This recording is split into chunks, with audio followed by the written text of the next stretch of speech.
Problems with China's social safety net. Commentary. With the property crisis continuing to weigh on China's economy and American and European trade policies challenging China's export machine, Beijing has increasingly turned to domestic consumption as an engine of economic growth. The authorities, to encourage people to buy new, have implemented policies subsidizing trade-ins of cars and household appliances. Recent meetings of the Central Committee of the Chinese Communist Party implicitly acknowledged the failure of these trade-in policies by redoubling the regime's commitment to revitalizing consumer spending. As is always the case with Communist Party conferences, whether in China or elsewhere, this one produced more rhetoric about commitments than specific policy steps. One proposal, however, was specific enough. It noted that reform of China's social safety net would encourage greater household spending by giving working and middle-class Chinese a greater sense of security. It is not clear that such reform would work, but such an effort would face significant impediments. There can be little doubt that China's present social safety net needs enlargement and reform. Even with earlier efforts at improvement, China's system lags behind all but the poorest countries. To be sure, China offers the same kinds of benefits as most developed countries do: state-administered pensions, for instance, child care allowances, single-parent support, direct benefits to low-income households, medical benefits, unemployment insurance, and the like. However, the amount of coverage falls short. China's state pension array covers 90% of the country's adult population, but at a much less generous level than most other developed economies. Meanwhile, only half of the working population is covered by unemployment insurance, and a mere 15% of workers are covered by what Americans refer to as workers' compensation. According to data from the Organization for Economic Cooperation and Development and Beijing's National Bureau of Statistics, China spends just more than 9% of its gross domestic product on these social functions. That is a higher percentage than in the world's poorest countries, but it trails what the OECD designates as upper-middle-income countries. Turkey, for instance, spends fully 10% of its GDP on social services. Chile spends almost 13%, and Colombia, hardly a rich nation, spends more than 14%. The difference of a few percentage points of GDP may seem small on a statistical table, but it can make a huge difference in a population's sense of security and willingness to spend. Against the clear need to improve China's social safety net and thereby gain a more active consumer sector, Beijing faces some significant impediments. One is the culture of the Chinese Communist Party, at least its leader, Xi Jinping. In response to any movement to increase the system's generosity, Xi made his position clear in a 2021 speech. There, he conceded that the country should guarantee basic needs, but should not provide excessive guarantees in order not to fall into the trap of welfarism that encourages laziness. And he meant what he said. Since that speech, spending on these kinds of social services never reclaimed the levels averaged during the 10 years preceding Xi's remarks. In addition to party attitudes, there is also the long-standing Chinese preference for saving.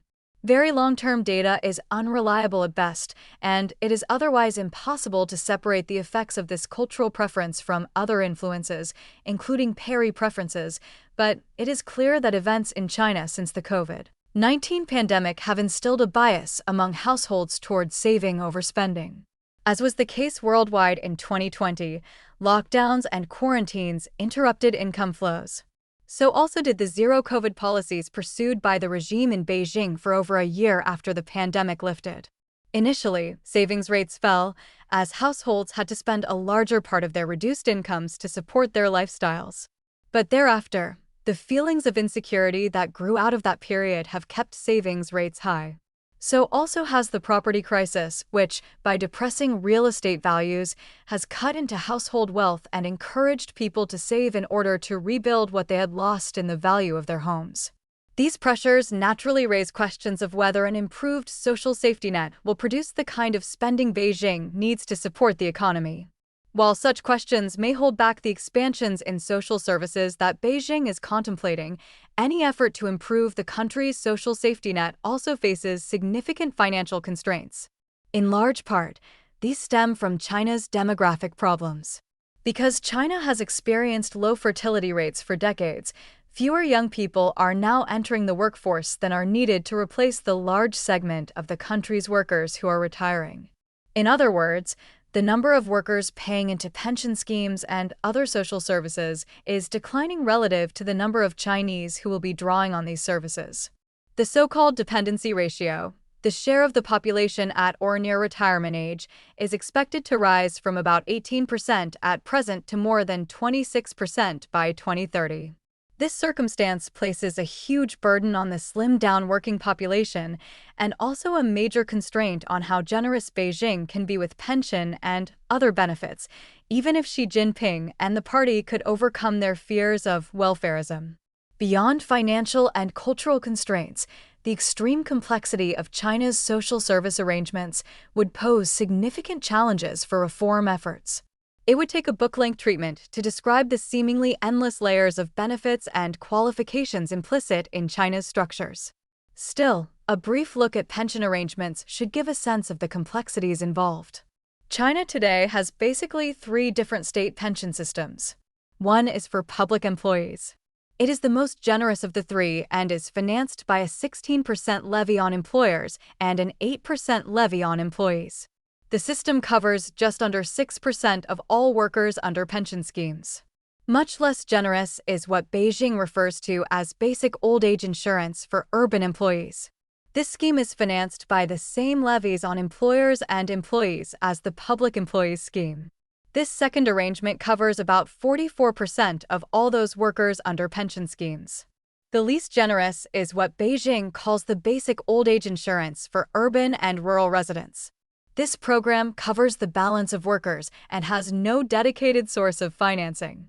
As of 2024, the most recent period for which data are available, the regime subsidized slightly more than 20% of the expenses of these programs. Health insurance is equally complex and stratified. As should be clear, China has a pressing need to enlarge its social safety net, especially in the areas of unemployment insurance and workers' compensation.